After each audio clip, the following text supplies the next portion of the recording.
হুম। ভাই জীবনে আমার বয়স মোটামুটি 30 বছর পার হয়ে গেল। মানুষ বলে যে সবারই অনেকজন আছে, অনেকজন সাথ দেয়। যে ভাই তোমার সাথ দিলে আমি সাথ দেবো, কিন্তু অনেক অনেক পৃথিবীতে স্বার্থপর লোক থাকে, যে থাকে না তা না।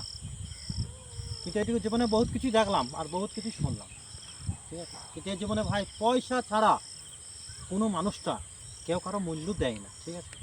তোমার পয়সা আছে, আজ তোমার মেলা বন্ধু বান্ধব আছে, বান্ধবী আছে, কোনো জিনিসের তোমার অভাব নেই। আর যার পয়সা নেই ভাই, বুঝলেন তো, তাকে মানুষ কেবল ঘুরিটাকে দেখে না, দেখে যে মানুষটা, এই যে অসহায় মানুষটা দু একবার খেতে পেয়েছে না, কি অবস্থায় আছে সেটা কিন্তু কেউ দেখে না। কিন্তু যার পয়সা আছে দেখো তার দিকে পেছনে বন্ধু লাইন লেগে যায়, ঠিক আছে। যেমন কোনো দিন নাই যে তার 10টা বন্ধু আসে না, কি 5টা বন্ধু আসে না।